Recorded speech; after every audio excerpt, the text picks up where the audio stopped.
கர்த்தராகிய இயேசு கிறிஸ்துவின் நாமத்திற்கு மகிமை உண்டாவதாக. கர்த்தருக்குள் பிரியமானவர்களே, இந்த நாளுக்கான சிந்தனை பகுதியை நாம் கொஞ்சம் நேரம் எடுத்து சிந்திச்சு பார்க்கலாம்.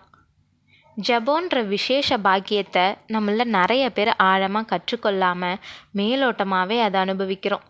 ஜெபத்தோடைய அர்த்தம் தெரியாமலேயே நிறைய பேர் இன்றைக்கி பல மணி நேரம் ஜெபிக்கிறாங்க. 12 மணி நேரம் ஜெபம், உபவாச ஜெபம், 40 நாள் ஜெபம், சங்கிலி ஜெபம், முழு இரவு ஜெபம்னு பல வகையான ஜெபம் செஞ்சாலும் ஜெபன்றதோடைய அர்த்தம் என்னன்னே தெரியாமல் ஜெபிக்கிறது பரிதாபத்துக்குரியது. ஜெபத்தை குறித்த பல தவறான எண்ணங்கள் இன்றைய கிறிஸ்தவத்தில் மலிஞ்சு காணப்படுது. சரியான புரிதல் இல்லாமல் இருக்கிறது காரணம் அதுக்குரிய சரியான போதனை இல்லாமல் இருக்கிறது தான். அதனால் இன்றைக்கி ஜெபத்தை குறித்த ஒரு காரியத்தை நாம் நிதானிக்க அழைக்கப்பட்டிருக்கிறோம். நாம் நினச்சதுமே எல்லாம் நடந்தால் நம்மளுடைய ஜெபத்தில் வல்லமை இருக்குது, இல்லைன்னா நம்ம சரியாக ஜெபிக்கலை அப்படின்ற மனப்பான்மைக்கு வந்துடுறோம். தேவன் நம்மளுடைய ஜெபங்களுக்கு 3 விதமான பதில்களை கொடுக்கறத நம்ம பார்க்கலாம். 1, உங்களுக்கு தரேன் அப்படின்னு சொல்கிறது. 2வது, காத்திரு உனக்கு தரேன் அப்படின்னு சொல்கிறது. 3வது, இதை விட சிறப்பானதை உனக்கு தரேன்னு சொல்கிறது. இதை நம்ம புரிஞ்சுக்கிட்டா நம்மளுடைய ஜெப வாழ்க்கை இன்னும் சிறப்பாக இருக்கும். இன்றைக்கி அதை பற்றி நேரம் எடுத்து சிந்திப்போம். காட்டில் ஒரு பெண் எலியும் பெண் யானையும் அடிக்கடி சந்தித்ததுனால நண்பர்களாக இருந்தாங்க. அந்த காலகட்டத்தில் ரெண்டுமே முதல் முறையாக கருவுற்றிருந்துச்சு. ஒன்றோட ஒன்று மனம் விட்டு பேச ஆரம்பிச்சிச்சிங்க. பழக ஆரம்பித்த கொஞ்ச நாட்கள்லேயே எலி குட்டி போட்டுருச்சு. தன்னுடைய குட்டிங்களை கொண்டு வந்து யானைக்கு காமிச்சிச்சு. யானை சொன்னது, எவ்வளோ அழகான குட்டிங்க, நானும் என் குட்டி போட்டதும் உன்கிட்ட கொண்டு வந்து காட்டுறேன், இன்னும் கொஞ்ச நாள் தான் அப்படின்னு சொன்னிச்சு. எலி இன்னும் சில குட்டிங்களை கொண்டு வந்து, இதோ பாரு, இதெல்லாம் இப்போ எனக்கு பிறந்த குட்டிங்க. ஆமாம், நீ எப்போ உன்னோட குட்டியை கண்ணில் காட்ட போகிற அப்படின்னு கேட்டுச்சு. எலி சாதாரணமாக தான் கேட்டுச்சு. இருந்தாலும் யானைக்கு சுருக்குன்னு மனசில் தச்சிருச்சு.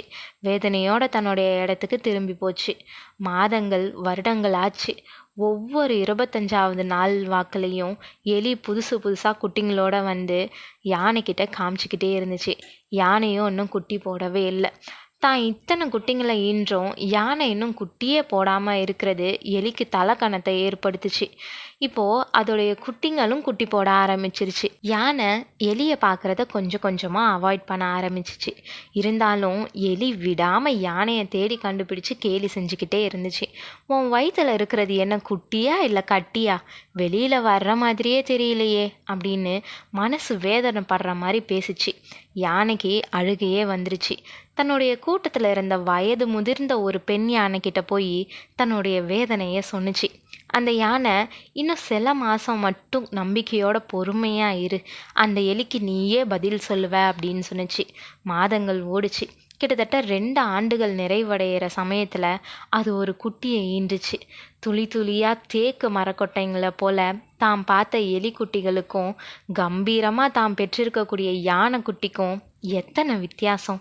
இந்த முறையும் எலி சில புதிய குட்டிகளோட யானையை பார்க்க வந்துச்சு. யானை தன்னுடைய குட்டியை கொண்டு வந்து நிறுத்துச்சு. எலி மிரண்டு போயிடுச்சு.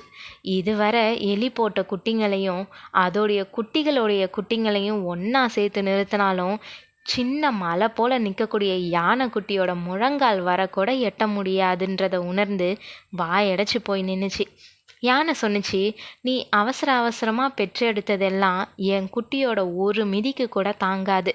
தலை சிறந்ததை பெற்றுக்கொள்ளணுன்னா பொறுமையோட காத்திருக்க தான் வேணும் அப்படின்னு சொன்னிச்சான். பிரியமானவர்களே, நாம் விரும்புகிற காரியத்தை விரும்புகிற நேரத்தில் விரும்புகிற விதத்தில் கொடுக்கணும்னு எதிர்பார்க்கறது எவ்வளவு அறிவீனோன்றதை நாம் நிதானிக்கணும். அவர் எல்லாவற்றையுமே அதன் காலத்தில் செய்வாருன்னு நாம் விசுவாசிக்கிறோம். அப்படி இருக்க நாம் அவருடைய காலத்தில் எல்லாம் நடக்கட்டும் அப்படின்னு ஏன் காத்திருக்கிறது இல்லை? எல்லாம் நமக்கு அவசரம்தான். எதுலேயும் அவர் காலத்துக்கு காத்திருக்க நமக்கு பொறுமை இருக்கிறதே இல்லை. உங்கள் ஜெபத்தை கருத்தாக கவனிக்கக்கூடிய உங்கள் தேவன் ஏற்ற நேரத்தில் எல்லாத்தையும் செய்வாருன்றத உறுதியாக நம்புங்க. இனிமேல் நெடுநாள் ஜெபிச்சும் பதிலே இல்லையேன்னு கலங்க வேண்டாம். நம்பிக்கையிலே சந்தோஷமாயிருங்கள், உபத்திரவத்திலே பொறுமையாயிருங்கள், ஜெபத்திலே உறுதியாய் தரித்திருங்கள்னு வேதம் ரோமர் 12:12 சொல்லுது. அந்த நம்பிக்கை நம்மளை நிச்சயமாக வெட்கப்படுத்தாது. நீ பெற்றுக்கொள்ள போகிறது மிக சிறப்பான ஆசீர்வாதம். தாமதமாக கிடைச்சாலும் மற்றவங்க பெற்றுக்கொள்ளக்கூடிய துரித ஆசீர்வாதங்கள் உனக்கு கிடைக்க போகிற ஆசீர்வாதத்துக்கு ஒப்பாகாது. சிறப்பானதை மட்டுமே எதிர்பார்க்கின்ற நாம சிறப்புமிக்க தேவனை குறித்த சிந்தையை சீராக்குவோம். தேவன் தாமே உங்களுக்கு கிருபையும் தயையும் செய்வாராக. ஆமீன்.